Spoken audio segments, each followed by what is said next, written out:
Selamat malam saudara-saudari yang terkasih. Sebelum tidur malam ini, saya Ibet Bingarsi akan berbagi renungan dari Pendeta Dr. Erastus Sabdono yang berjudul Kristen Mediokritas.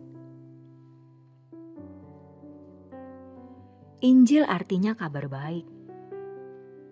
Masalahnya, baik menurut siapa?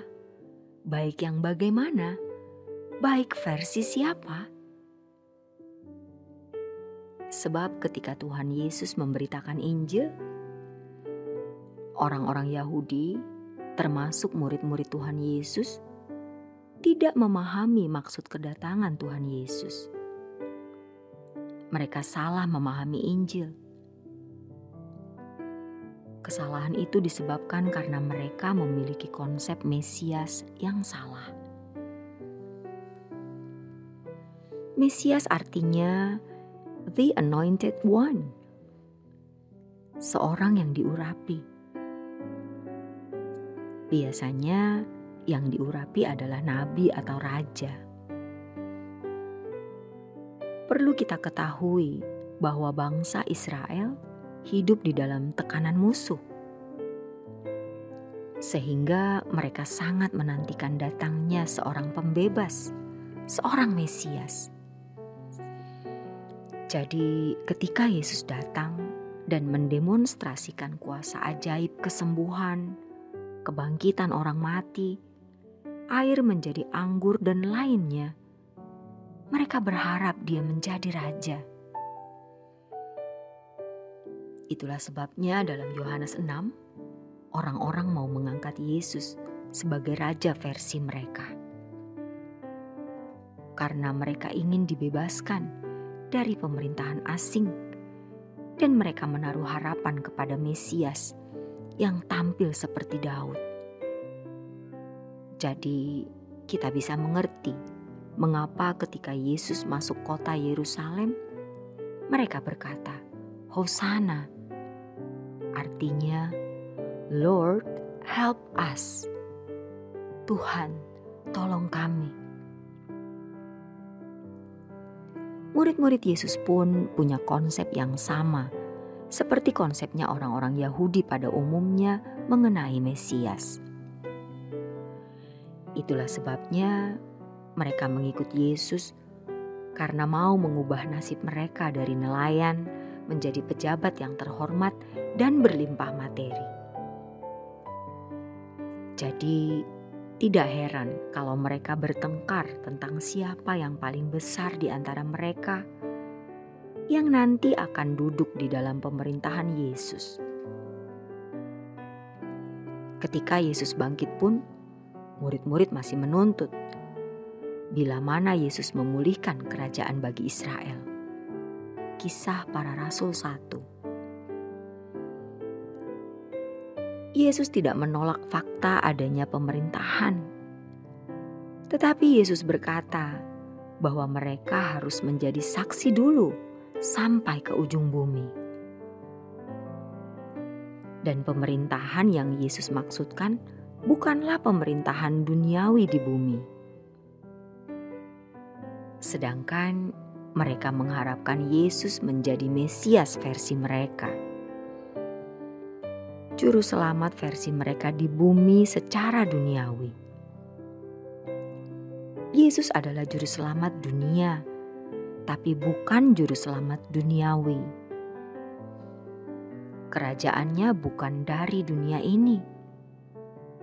Bukan kejayaan lahiriah dan kemuliaan duniawi. Mereka salah memahami keselamatan yang Tuhan Yesus berikan.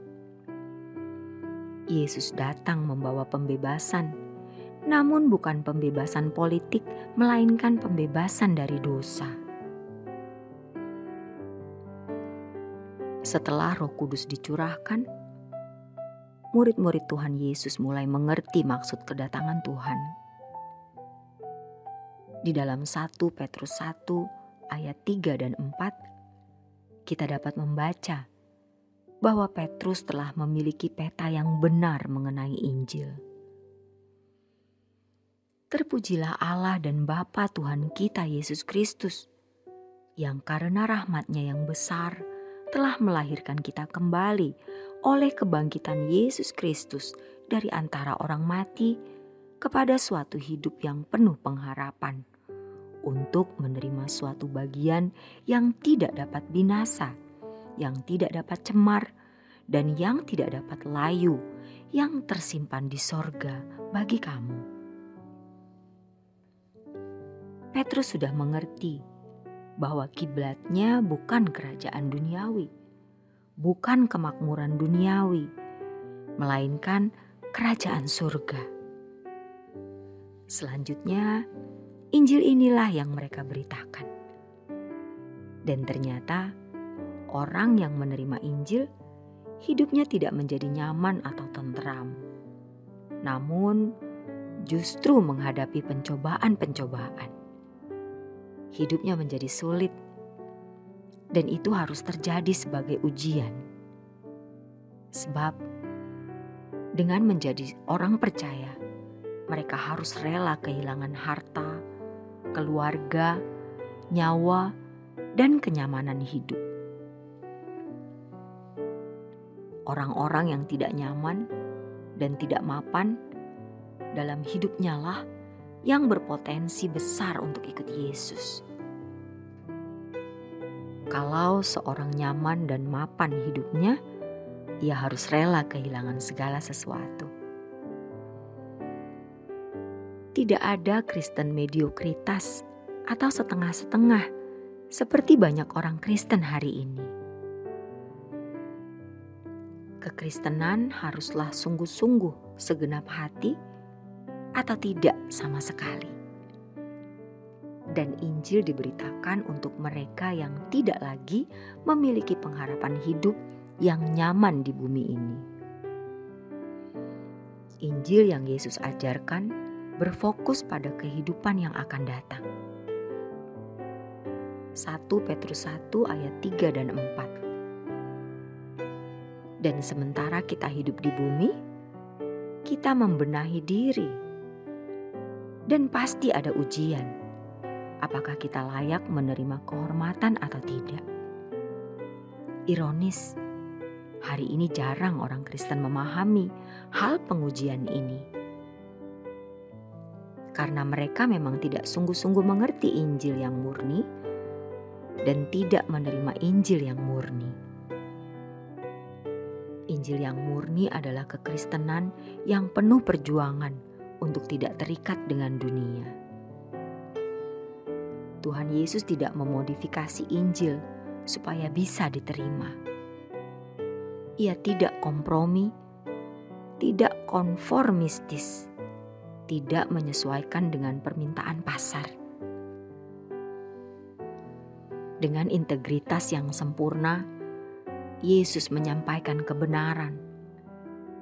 Kalau terima silakan, jika tidak, ya sudah. Seperti orang kaya yang datang kepada Tuhan Yesus ingin memiliki hidup yang kekal. Tuhan mengajarkan agar dia tidak terikat dengan dunia. Dia masih terikat, dan Tuhan biarkan dia pergi. Lalu apa yang diwariskan gereja kepada kita hari ini? Liturgi, organisasi. Apakah kehidupan Yesus yang adalah inti Injil agar melayakkan kita menjadi anak-anak Allah masih eksis? Menyedihkan, orang percaya hari ini sudah asing mendengar tentang penderitaan yang membawa orang percaya kepada langit baru, bumi baru. Injil telah dimodifikasi begitu rupa untuk bisa diterima oleh masyarakat sesuai dengan permintaan pasar. Injil diajarkan untuk menolong masalah-masalah yang menyangkut pemenuhan kebutuhan jasmani. Injil telah didevaluasi, telah merosot nilainya, telah terdistorsi hingga keruh. Bukan Injil yang murni.